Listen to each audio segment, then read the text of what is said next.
I am Farooq and I am a big advocate of the preservation and promotion of mother tongues, especially my own, which is Pashto.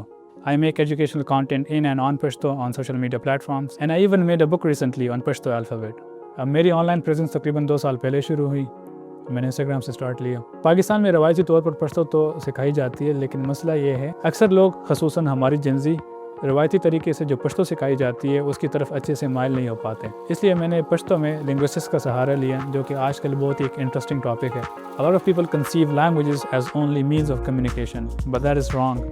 Language is much more than that. And on this note, mother tongues are even more important. And the reason I advocate for mother tongues so much is because I can make you understand through an example.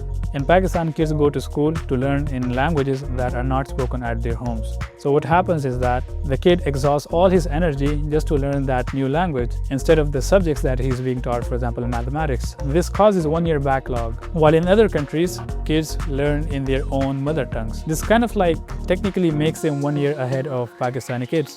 Pashto سیکھنے کے وسائل کو میں نے دیکھا، خواہ وہ اسکولوں میں ہو، یونیورسٹیز میں آن لائن کورسز ہو یا یوٹیوب ویڈیوز، وہ ساری نامکمل سی معلوم ہوتی تھی یا دلچسپ نہیں ہوتی تھی. تو میں نے ارادہ کیا کہ میں اپنا ہی اسٹائل لے کر، اپنا ہی علم لے کر میں اپنی قوم کو اپنی زبان سکھاؤں. اس کا ایک رف سا آئیڈیا میرے ذہن میں پہلے سے ہی تھا، لیکن مجھے بارہا لوگوں کے میسیجز آتے تھے کہ آپ اس طرح کی کلاسز ارینج کریں، ہمیں پشتو سکھائیں لکھنا پڑھنا، کیونکہ پاکستان میں ہم پشتو بولتے تو ہیں لیکن لکھنا پڑھنا نہیں جانتے. I have built an audience that has a wide range of interests. For example, some are here to learn Pashto from scratch. Some of them just want to improve their vocabulary in Pashto.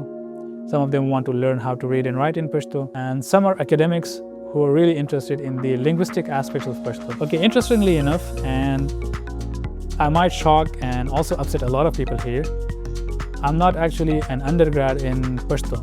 I did my undergrad recently in computer science. I mostly learned it from online sources, books, research papers, journals, videos, academics, linguists of all kinds. زیادہ تر پشتون تو ہمارے ادھر پاکستان اور افغانستان سے ہی ہے، لیکن ان میں اچھی خاصی تعداد ان پشتونوں کی بھی ہے جو وطن سے باہر رہتے ہیں. پہلے دن سے لے کر آج تک مجھے نیٹ پازیٹیو رسپانس آیا.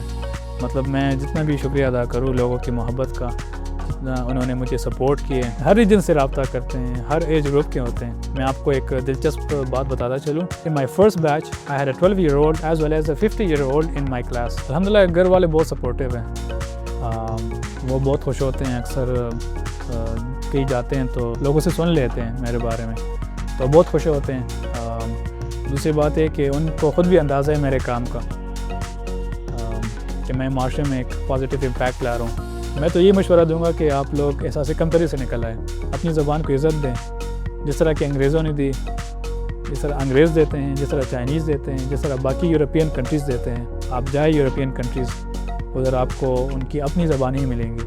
سائن بورڈز پہ، اسکولوں میں، سرکار میں، یونیورسٹیز میں، ہر جگہ وہ اپنی زبان کو ہی پروموٹ کرتے ہیں اور اسی زبان میں بات چیت کرتے ہیں. آپ چائنا دیکھ لیں، چائنا کہاں سے کہاں پہنچ گئے. انہوں نے کوئی انگلش سسٹم اڈاپٹ نہیں کیا. They just stuck to their principles. China Mandarin زبان میں ان کا سب کچھ چل رہا ہے. ٹھیک ہے، آپ یورپ دیکھ لیں، ہر ایک ریاست، ہر ایک ملک اپنی زبان لے کر چل رہی ہے. And they are developed. ان ملکوں کے بنسبت جو کہ انگریزی میں تعلیم حاصل کر رہے ہیں، سب کچھ کر رہے ہیں، لیکن وہ پیچھے کے پیچھے رہ گئے. دیکھیں یہ بیانیہ یہ انگریزوں کا دیا گیا ہے.